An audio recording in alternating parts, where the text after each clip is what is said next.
সম্মানিত সভাপতি এম শরীফুল ইসলাম বাবু ভাই মার্কা আছে ভাই দাঁড়ান না। শুভেচ্ছা স্বাগত বাবু ভাইয়ের আগমন রাজনীতি চলছে চলবে সৈয়দ ভাইয়ের রাজনীতি চলছে চলবে বাবু ভাই এগিয়ে চলো আমরা আছি তোমার সাথে সৈয়দ ভাই এগিয়ে চলো আমরা আছি তোমার সাথে। বিসমিল্লাহির রহমানির রহিম। আজকে সেই ধানের শীষের পথসভার সম্মানিত সভাপতি আমার সঙ্গে উপস্থিত বাংলাদেশ জাতীয়তাবাদী দল বিএনপি এবং বিভিন্ন অঙ্গ সংগঠনের আমার প্রাণের সকল নেতৃবৃন্দ এবং প্রিয় ডাবলবাড়িবাসী সবাইকে আমার সালাম। আসসালামু আলাইকুম ওয়া রাহমাতুল্লাহ। এবং সনাতন ধর্মাবলম্বী ভাইদের প্রতি রইল আদাব এবং অন্য সবার প্রতি শুভেচ্ছা।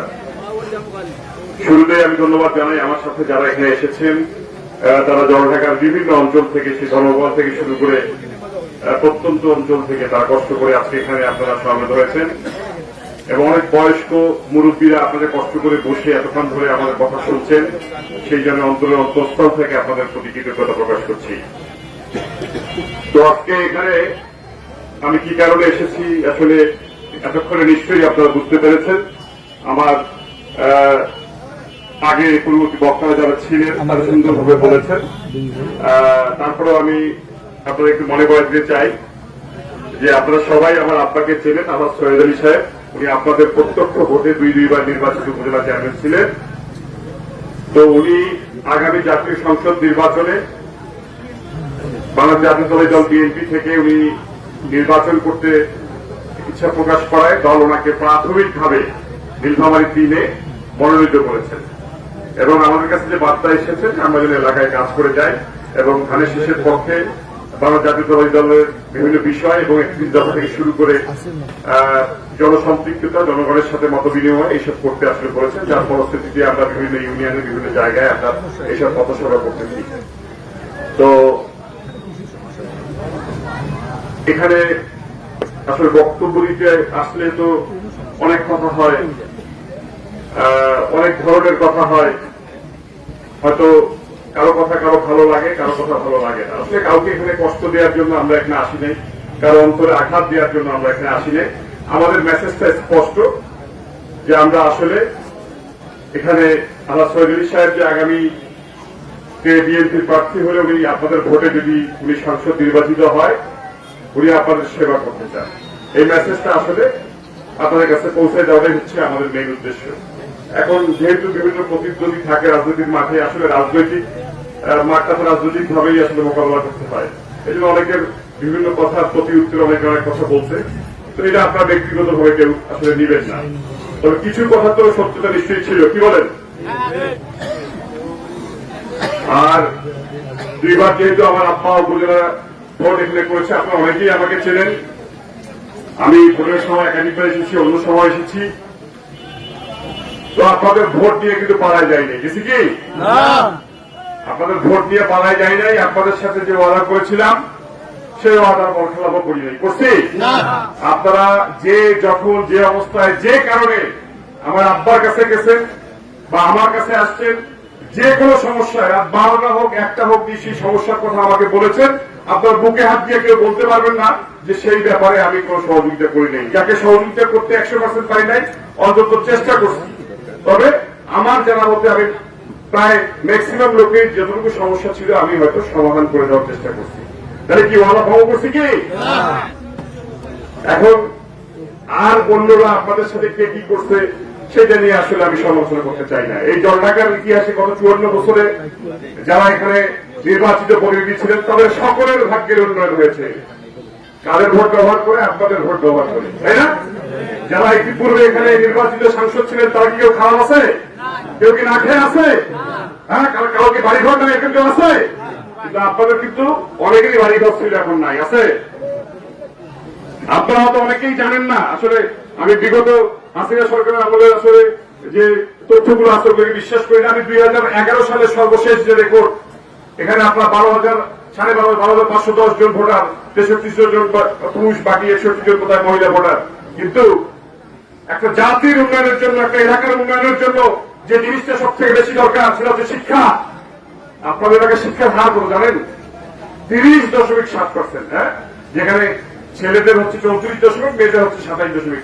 তাহলে যেখানে এখনো এই দেশে, পৃথিবীর যেখানে 95% দেশে প্রায় শতভাগ শিক্ষা নিশ্চিত হচ্ছে, সেখানে বাংলাদেশের মতো একটা জায়গায় যেখানে এখনো রাস্তাঘাট সবকিছু সুন্দর আছে, কিন্তু আমাদের শিক্ষিতের হার এখন 30%। তাহলে আমরা কিভাবে এখানকার লোককে নিয়ে আমরা সামনের দিকে এগিয়ে যাবো, এখানকার উন্নয়ন করবো? তাহলে আমাদের শিক্ষার দিকে নজর দিতে হবে না? আপনার কিভাবে নজর দিবেন শিক্ষার দিকে? আমাদের কোন স্কুল কলেজে কি ঠিক মতো লেখাপড়া হয়? কেমন করে হবে? এখানে তো যত ফেরেস্তার মতো সংসদ সদস্য থাকুক না কেন, স্বজন প্রীতি ছাড়া কোন নিয়োগ হয়েছে? হ্যাঁ, একটা দল আসার পরে শুধু এটা নিশ্চিত হয়েছে, হ্যাঁ টাকা দিলে চাকরিটা পাওয়া যাবে। সব থেকে ভালো হচ্ছে উনি। আর অন্য দলগুলো কি পোস্ট একটা 5 জনের কাছ থেকে টাকা নিছে, কি মিথ্যা সত্য? আলহাজ চৌধুরী সাহেবের 2 আমলে ওনার হাত দিয়ে যতগুলো নিয়োগ হয়েছে, ওনাকে কেউ টাকা দিচ্ছে এরকম কোন নজির আছে? সর্বশেষ লাস্ট যখন ওই 7 জন 8টা এই যে আওয়ামী লীগের এমপি সাহেব, আওয়ামী লীগের সভাপতি, এদের সাথে মানে একদম ঝগড়াঝাড়ি করে নিয়োগ পাইছিল, সেই 7 জনের চাকরির ক্ষেত্রে ওনারা তো এখন 8 লাখ 10 লাখ 15 লাখ টাকা করে দিচ্ছে, কিন্তু এখন সরকারি অফিসারদেরকে তারা অফিস খরচ দিতে হবে 35,000 টাকা করে। ওই 7 জনের 35,000 টাকা করে অফিস খরচটা, সেটা উনি ওনার পকেট থেকে দিচ্ছে, কেন্দ্রের কাছ থেকে নিয়ে নাই। কারণ ওই টাকা 1 টাকা নিলেও কিন্তু নেওয়া, আর 10 লাখ নিলেও নেওয়া। আপনাকে বুঝতে পারছেন যে উনি কতটুকু সেন্সিটিভ মানুষ? তো আমাদের তো আসলে আমাদের একটা চারিত্রিক বৈশিষ্ট্য হচ্ছে যে আমরা মানুষের কখনো ভালো দিকটা দেখি না। একটা লোক যতই ভালো থাক, তার যদি একটা কোনো খারাপ দিক থাকে, আমরা সেইটা নিয়ে সমালোচনা করি। কয়েকদিন আগে উনি বললেন, ওই যে টিভিতে সাক্ষাৎকার হয়েছে, আল্লাহ তাআলা তো দুনিয়াতে সবাইকে সব স্কিল দেয় না। উনি হয়তো একটু বক্তব্য দিয়ে কথা বলতে একটু সময় নেন, এটা অনেকে ব্যঙ্গ করে কথা বলেন। হ্যাঁ, অনেক প্রার্থী হবে স্মার্টলি কথা বলেন, ঠিক আছে। আল্লাহ চৌধুরী সাহেব মতো স্মার্টলি কথা বলতে পারে না, কিন্তু আপনাদের মতো স্মার্টলি উনি চুরি করে না। হ্যাঁ, আপনাদের মতো উনি একটা আস্ত প্রকল্প খেয়ে ফেলে নাই, কোনো নজির নাই। এটা বিড়ি চুরি খায় নাই, এটা কামাই চুরি খায় নাই, কিন্তু আপনারা মাথায় টুপি দিচ্ছেন, আপনারা সবাইকে দিনের দাওয়াত দিচ্ছেন, কিন্তু স্কুলের চাকরিটাতে কিন্তু নির্দিষ্ট অফিস কক্ষে 6 লাখ দিচ্ছেন। যারা দিচ্ছে তারাই এসে অনেকে আমাকে বলে যায়, অস্বীকার করবো কিভাবে ভাই? এটা সমালোচনা করলে অনেক করা যায়। যারা ফেরেস্তার মতো যিনি ছিলেন, উনিও টাকা নিয়ে নিয়োগ দিচ্ছেন। তো এই হচ্ছে আমাদের দুর্দশা। আপনাদের ভোট, আপনাদের আমানত, এখানে আলহাজ চৌধুরী সাহেব হোক বা তার থেকে যোগ্য করে প্রার্থী যদি থাকে, এবং আমরা তো বলি যে ধানের শীষের পক্ষ থেকেও যদি তার থেকে যোগ্য করে প্রার্থী দেওয়া হয়, সে যদি আপনাদের ভোটের আমানতদারি করতে পারে, আপনারা তাকেই ভোট দিবেন। কথা কি বুঝাইতে পারছি আপনাকে? আপনারা ভোট দিলেন, আপনাদের জন্য যে বরাদ্দ আসলো, আপনাদের জন্য উন্নয়নগুলো যে টাকা পয়সা আসলো, সেটা ভাগ বাটোয়ারা করে খাইলো। তাহলে কি আমরা আরো 50 বছর কি আমরা এই এলাকার উন্নয়ন করতে পারবো?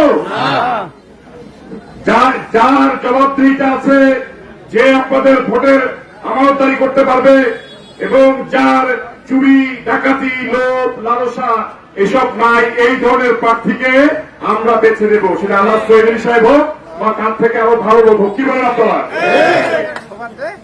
এবং সবচেয়ে বড় কথা হচ্ছে যে আমরা কি আর বোকামি করবো? আমাদের ছেলেমেয়েদেরকে লেখাপড়া শিখাইতে হবে না? আমাদের স্কুল কলেজের শিক্ষার মান বাড়াইতে হবে না? আমাদের রাস্তাঘাট ব্রিজ কালভার্ট কি ওই ঠিকাদারের কাছে ভাগ নিয়ে যেভাবে করে দিয়ে যাবে সেটাই মানিয়ে নিব? এমন নেতা তৈরি করবো, এমন সংসদ নির্বাচন করবো যে আমাদের রাস্তাঘাট ব্রিজ কালভার্ট যেগুলো আছে, ঠিকাদারের কাছে কোনো টাকা না খেয়ে জনগণের পক্ষে কাজ করবে। এবং এবারও আপনাদের কাছে বললাম যে এবারও যে ওয়াদা করলাম যে ওনাকে ভোট দিলে আপনারা ওনার কাছ থেকে ওনার যে দেয়া যে অঙ্গীকার সেটা বুঝে নেবেন, এবং আমরা এবারও ওয়াদা রাখবো সেই অঙ্গীকার আপনাদের সামনে প্রকাশ্য মাইকের সামনে বলতেছি। এবং আপনাদেরকে কাউকে ঢাকায় যাইতে হবে না টিকিট কাটিয়ে এমপি সাহেবের সাথে দেখা করার জন্য। এখানে শুধুমাত্র বাংলাদেশ জাতীয়তাবাদী দলের কি লোক আছে না, এখানে অন্য অন্য সকল দলেরও অন্য মতের বা আদর্শের লোক থাকতে পারে না। তো আল্লাহ চৌধুরী সাহেব কি শুধু বিএনপির লোকের এমপি হবে যদি সংসদ হয়? এখানে কি আমি আসছি আপনাদেরকে চৌধুরী সাহেবের লোক বানানোর জন্য? না, এখানে আমি আসছি আপনাদেরকে এই মেসেজটাই দেওয়ার জন্য যে আপনাদেরকে আমার মতো হইতে হবে না, আল্লাহ চৌধুরী সাহেবের লোক হইতে হবে না, আল্লাহ চৌধুরী সাহেবের ভবিষ্যতে আপনাদের লোক হবে। সেই মেসেজ উনি হবে আপনাদের লোক, উনি আপনাদের পক্ষে কথা বলবে, আপনার দাবি দাওয়া নিয়ে কথা বলবে। এই মেসেজটাই আমি আপনাকে দিতে আসছি যে আপনাকে ভোট দিয়ে আর চিন্তায় থাকতে হবে না যে আমার লোককে ভোট দিলাম সে আমাদের কাজ করবে কি করবে না। দায়িত্ব নিয়ে কথা বলে আপনাকে বলে গেলাম আজকে এখানে এই এক বক্তব্য বাজারে। আমি আমার বক্তব্য দীর্ঘায়িত করবো না, আমি কোন কটু কথা বলবো না।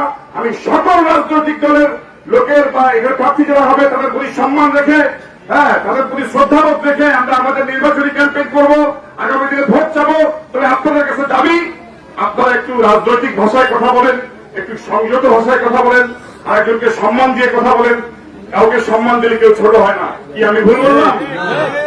আপনারা সবাই আমাদের দলের প্রতিষ্ঠাতা মরহুম রাষ্ট্রপতি শহীদ রাষ্ট্রপতি জিয়াউর রহমান, তার জন্য দোয়া করবেন। আমাদের সাবেক 3 বারের প্রধানমন্ত্রী বেগম খালেদা জিয়া এখনো সুস্থ না, তাকে কালান্তরীণ করে তাকে বিষ প্রয়োগ করে এই জালিম সরকার আসলে হত্যা করতে চেয়েছিল, তার জন্য সবাই দোয়া করবেন। আমাদের দেশ নায়ক তারেক রহমান আগামী প্রধানমন্ত্রী, এখনো কিন্তু দেশে ফিরতে পারেন এই বিভিন্ন ষড়যন্ত্রের কারণে, সেটা তো ভালোভাবে আসতে পারে।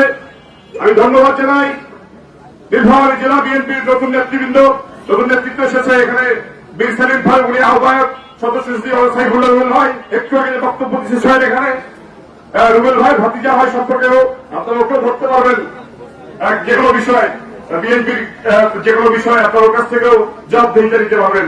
সেই সাথে আপনারা যারা এখানে উপস্থিত হয়েছেন, আমাদের আজকের অনুষ্ঠানের আয়োজক শামীম ভাই, প্রত্যেককে আমার অন্তর থেকে আমার ধন্যবাদ জানিয়ে কৃতজ্ঞতা প্রকাশ করি এবং আপনারা কষ্ট করে যে এতক্ষণ ধরে আমাদের এই কথাগুলো শুনলেন, সবাইকে আরেকবার ধন্যবাদ জানিয়ে আমার বক্তব্য শেষ করছি। আসসালামু আলাইকুম ওয়া রাহমাতুল্লাহ।